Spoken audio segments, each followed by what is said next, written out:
আসসালামু আলাইকুম। সবাই কেমন আছেন? আশা করছি যে যেখানেই আছেন আল্লাহর রহমতে সবাই সুস্থ এবং ভালো আছেন। আমরাও আলহামদুলিল্লাহ ভালো আছি। নতুন আরও একটি ব্লগে আপনাদের সবাইকে আমন্ত্রণ জানাচ্ছি।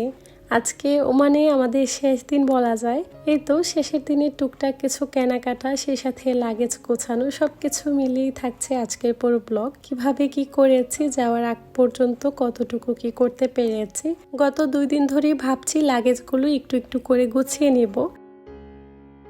সেটা আর হচ্ছে কোথায়, দেখা যায় কি গত 2 দিন ধরেই ভাবছি লাগেজগুলো একটু একটু করে গুছিয়ে নিব। কেনাকাটাও প্রায় শেষের দিকে, তারপরে টুকটাক তো কিছু থেকেই যায়, ওগুলো পরে গোছকাজ করে নিব। তবে সেটা আর একদমই সময় করে উঠতে পারছি না। প্রতিদিন বিকেলের দিকে বাহিরে যেতে হয়, আস্তে আস্তে তো অনেকটা রাত হয়ে যায়। ক্লান্ত শরীর নিয়ে আর একদমই ইচ্ছে করে না যে এগুলো গুছকাজ করব। তবে আজকে চিন্তা করে নিয়েছি যে কোনোভাবে আর দেরি করা যাবে না। ইনশাল্লাহ সবকিছু ঠিকঠাক থাকলে তারপর দিন আমরা দেশে চলে যাব আলহামদুলিল্লাহ সবকিছুর জন্য। তো এখানে কিছু টুকটাক আমাদের কেনাকাটা ছিল, তো এগুলোই না এখন আমি গুছিয়ে নিয়েছিলাম। আর আমি যখনই এখান থেকে দেশে যাই, যাওয়ার সময় এখান থেকেই টুকটাক কিছু কেনাকাটা করে নিয়ে যাই। এখানে আমি আমার জন্য 2টা 3 পিস নিয়েছিলাম, তো এগুলো এখন কুচকাচ করে রেখে দিয়েছি, দেশে গেলে বানাতে দিব আর কি।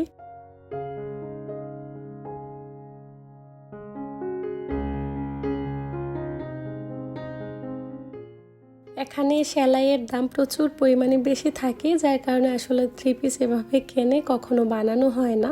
আর অনেক আপুরাই আসলে বাসায় বানিয়ে থাকেন, যাদের সেলাইয়ের কাজ জানা আছে, সেক্ষেত্রে কিন্তু অনেকটা সুবিধা হয়। তবে এই গুণটা আমার মধ্যে একদমই নেই বললে চলে। তো প্রচুর টাকা চলে আসে আসলে সেলাইয়ের টাকা দিয়ে নতুন করে আরো একটা 3 পিস কেনা যায়। তো যার কারণে এগুলো আপাতত রেখে দিচ্ছি, ইনশাল্লাহ দেশে গেলে তারপর বানাতে দিব। তো এগুলো একটা সাইডে রেখে দিয়ে তারপর আমরা চলে এসেছি কার্টুনগুলো বেঁধে নেওয়ার জন্য।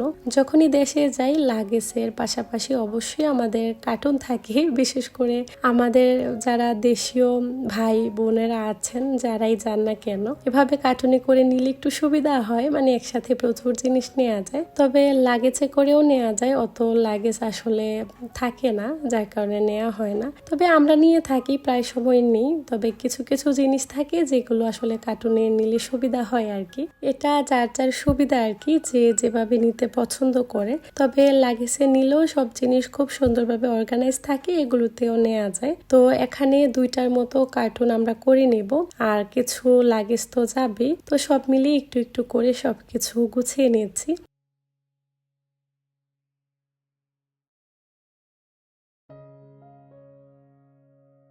আসলে আমি যে ভিডিও ক্লিপটি নিয়েছি কোনো রকমের কোনো প্ল্যানিং ছিল না, হঠাৎ করে এলোমেলো একেবারে অগোছালো ভিডিও ক্লিপগুলো ছিল। ভাবলাম যে যেহেতু দেশে যাচ্ছি আপনাদের সঙ্গে একটু করে শেয়ার করি, ওটার জন্যই আসলে এই ক্লিপগুলো নিয়ে রেখেছিলাম। তো এখন আপনাদের সঙ্গে শেয়ার করছি, আশা করছি আপনাদের কাছে ভালো লাগবে। আসলে যারা দূরে থাকেন তারা কিন্তু এ ধরনের ভিডিওগুলো বেশ পছন্দ করেন। গোছগাছ করার ব্যাপারটা কিন্তু অনেক কষ্টের, সময় নিয়ে অনেক ধৈর্য নিয়ে এই কাজটা করতে হয়। আমরা যখন এগুলো গুছগাছ করতে বসেছি ভাবছিলাম যে 2 ঘন্টার মধ্যে আমরা সবকিছু গুছিয়ে নিতে পারবো। তবে 2টা কার্টুন আমাদের পুরোপুরি ভাবে কমপ্লিট করতে প্রায় 3.5 ঘন্টার মতো লেগে গিয়েছে। সবকিছু মিলিয়ে আসলে খুঁজে বের করে এগুলোকে নির্দিষ্ট জায়গায় রাখা, ঠিকঠাক মতো সবকিছু অর্গানাইজ করে রাখা, আসলে এগুলো অনেকটা ধৈর্যের ব্যাপার আর অনেক বেশি সময় লাগে। কিছু কিছু কাজ থাকে যে কাজগুলো একা একা করাটাই বেশি সুবিধা মনে হয়,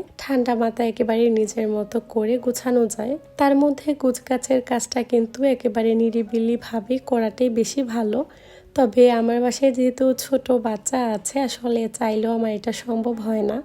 একটা জিনিস এনে রাখার পর ওরা নিয়ে যাচ্ছিল, এখানে সেখানে রেখে দিচ্ছিল। সব মিলিয়ে আমাদের পুরো অবস্থা খারাপ ছিল। এই কার্টুনগুলো আমাদের সব কিছু গোছগাছ করতে প্রায় রাত 2টার মতো বেজে গিয়েছে। তারপর যে আর কোনো কাজ গোছাবো বা কোনো কাজ করব, সেই এনার্জি আর ছিল না, একেবারে বিধ্বস্ত অবস্থা ছিল। সবকিছু গুছগাছ করতে পেরেছি, এটাই আলহামদুলিল্লাহ। তারপর দিন সকালবেলা এই তো আমাদের 2টা লাগেজ অলরেডি বাঁধা হয়ে গিয়েছিল। তো এগুলো রুমের একটা কর্নারে এই তো এভাবে রেখে দিয়েছি। এই ক্লিপটা ছিল তারপর দিন সকালবেলা, আজকে রাতের দিকেই আমাদের ফ্লাইট ছিল।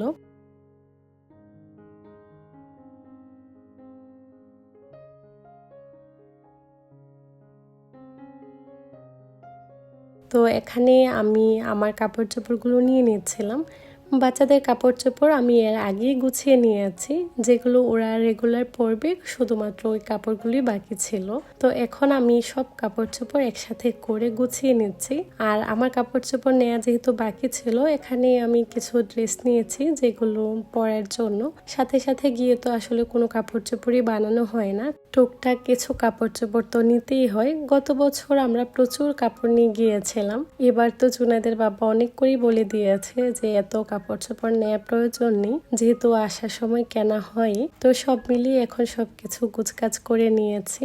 বিকেলের দিকে জুনাদের বাবা অফিস থেকে আসার পর আমরা বাকি যে গুছকাছের কাজগুলো বাকি ছিল, মোটামুটি সব ধরনের লাগেজগুলোতে আমরা কাপড় চোপড়ে নিয়েছি আমাদের রেগুলার ব্যবহারের জন্য। তাছাড়া পাশাপাশি টুকটাক কিছু জিনিসপত্র ছিল। আর ছোট যেই লাগেজগুলো, এগুলোতে বাচ্চাদের কাপড় চোপড় ছিল।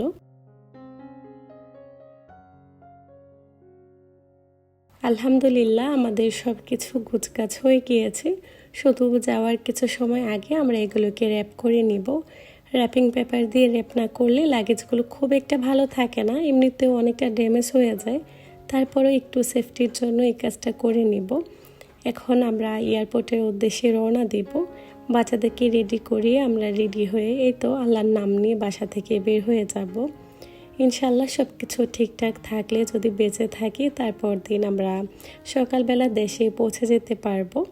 আমাদের রাত 2টার দিকে ফ্লাইট ওমান থেকে, তো আমরা 11টার দিকে এয়ারপোর্টের উদ্দেশ্যে বের হয়েছি।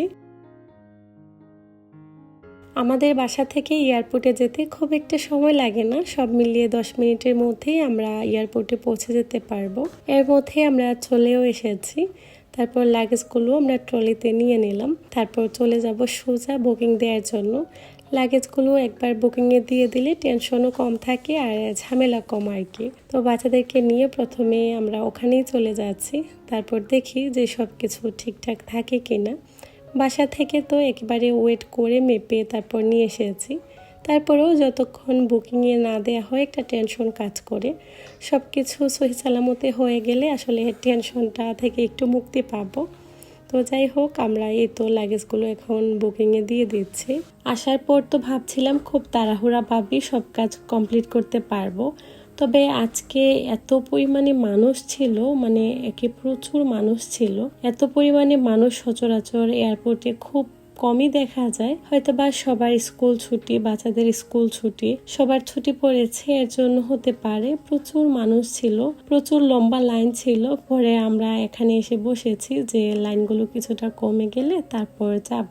তো আমাদের একটা লাগেজ বাসায় রয়ে গিয়েছিল, পরে আবার জুনাদের বাবা গিয়েছে ওই লাগেজটা আনার জন্য। তো সব মিলিয়ে জুনাদের বাবা চলে আসলে এই তো আমরা সবকিছু এখন চলে আসলে আমরা সবকিছু এখন চলে আসলে চলে আসলে আমরা সবকিছু এখন চলে আসলে আমরা এখন সবকিছু বুকিংয়ে দিয়ে দিব। যাই হোক, আজকের ভিডিওটা এ পর্যন্তই। সবাই ভালো থাকবেন। আল্লাহ হাফেজ।